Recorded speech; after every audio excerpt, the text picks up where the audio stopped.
Hi everyone, here's another Habu Tanigawa game. What we're gonna see today is the fourth game of the 63rd Kisei title match. Practically, it's the sixth game, because as I've told you in the last video, they had 2 repetition draws in a row in the third game. And in this game, Tanigawa beats Habu within only 49 moves. So let's see how that happened. Black Tanigawa played pawn to 7f, and here in the second move, Habu played gold to 3b. Okay, very unusual move. And just as what we've seen in the second game in the last video, this is another Habu's provocative move against Tanigawa.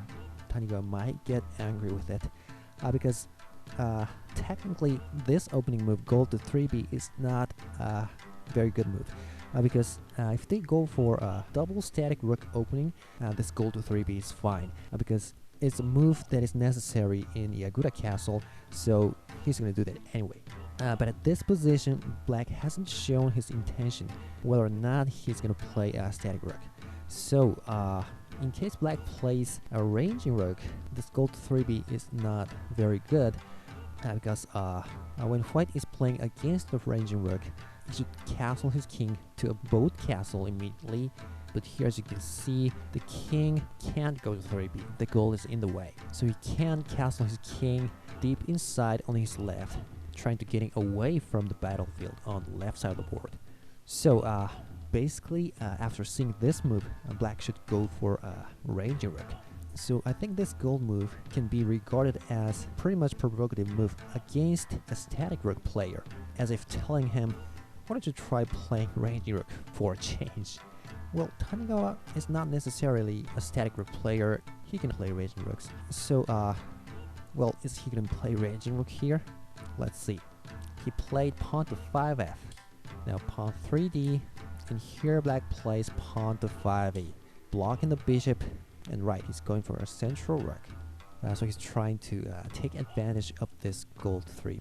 Okay, 6b, a rook to 5h, and king 4a. But as you can see, these 2 metal pieces are in the way, and it's hard for the king to get away from this rook's attack, right? Now king to 4h, and silver 4b, king 3h, and Habu tries to castle his king to the left. Well, but another piece, the bishop, is in the way. Okay, king to 2h, 6d is preparation for this silver's defense on 5d square. Silver to 3h, half minnow castle, silver 6c, and bishop to 7g. Well, this is an important move. You'll see the reason later. Now gold to 5b, silver 6h, 1d, 1f, and 4d. Silver to 5g, gold 4c from the right. Now White is protecting the 5d square with 2 pieces, but Black goes ahead, silver to 5f, pawn 3e, creating a vanguard pawn in the third file, pawn to 6f, silver 3c. Okay, now the Yagura castle has been made, but the king can't go into that castle, the bishop's in the way. And this bishop is doing nothing, and this diagonal is blocked. He can't draw his bishop back to 3a, the bishop can only go to 1c, but it's not an effective move at this moment. Okay, so here Tanigawa trying to take advantage of this situation where White's king is not in a stable position. He started to attack on the 6th file, pawn to 6e. White takes it, and here he makes a very good move. He doesn't take the pawn. You see his next move? Is this bishop to 8f, aiming directly at White's king along this diagonal. Well, it's a great move. The White can't simply get rid of that bishop threat. He can't castle in. Alternatively, Black can also simply take this pawn here, of course. White will drop a pawn to 6d. And what are you going to do here? Well, how about going ahead with pawn to 5d? He'll have to take it, and then bishop to 8f. How's that? Well, but he didn't do that. He just simply moved the bishop to 8f first. And here, White played rook to 6b, trying to protect the 6 file in advance, and then black takes the pawn on 6e. White drops a pawn there, but right. Pawn to 5d. Okay, so well, white didn't take it. If he takes it with a pawn, I think black would then play rook to 6h, adding another piece on the 6d square. Okay, so white can only defend there by adding another gold, but let's sack this silver first, and then drop a pawn. And it seems white's in a big trouble. You see, there's a huge difference in the hardness of the king's castles, right? So Habu couldn't take it, the 5d pawn, nor he doesn't want to take it with either of the middle pieces. He doesn't want to exchange any middle pieces here, right? So what he played is silver to 4b, moving that silver back again. So obviously he's losing moves. So I think this position is not very good for white. Okay, black took the pawn on 5c, silver recaptures, and then black sacked his silver to 6d. Okay, very aggressive. First of all, he can't take with this silver because rook promotion, forking the rook, and it's over.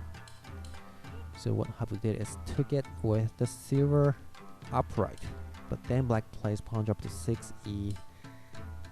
If he takes it, let's promote this rook first, then 2-piece exchange, and moreover forking the rook and the king. So what Habu did here is he dropped a silver to 6g, attacking the rook. Well, but it doesn't work. It's not a big threat to black. He just took the silver on 6d, so white takes the rook, but gold recaptures from the left, forming a perfect minnow castle on its way. Okay, now 45 moves has been played, so Habu's gonna resign within 4 moves from here. Alright, now at this position, I think white should have at least dropped his rook to here, for instance, the meaning of which is to protect the 6c square with it. But the thing is, he didn't do that, and what he did is he opened his bishop's diagonal by pushing the pawn up to 4e like this, attacking the lance. But actually, it's too late. Tanigawa doesn't care about that. He's gonna keep attacking, making the best use of this pawn and this bishop diagonal on the king. So what do you think black's gonna play here? Well, first of all, I think black can bring it into a good position for him by simply dropping a silver to here, for instance, attacking the rook. If he runs this side, pawn promotion is over, and if here, why not drop another silver, right? And other than that, here's another interesting move. Actually, a computer program came up with it. Silver sack to 5b, threatening a pawn promotion in the next move. And if he takes it, pawn promotion. So it's over. Dropping it to 6c, by the way, is not very good. You see, this is what we call a heavy attack. Not very good. And well, what Tanigawa played wasn't a silver drop. He made a much lighter move, and that was pawn drop to 5d. Also very good. If he simply takes it, pawn promotion, attacking a rook, and discovery check. So it's over. If he takes with the gold, well, then you can drop a silver to 6c. It's not heavy at all, because it's now attacking both pieces. You see? It's over. So, Habu could only draw his silver back to 4b. Well then, black simply dropped his silver to 5c. And this is the 49th move. So here, Habu resigned. A very short game. Well, if the rook runs, pawn promotion. If he runs it this way, another silver drop, I guess. And if he takes it, yeah, another pawn drop, of course, and it's all over, right?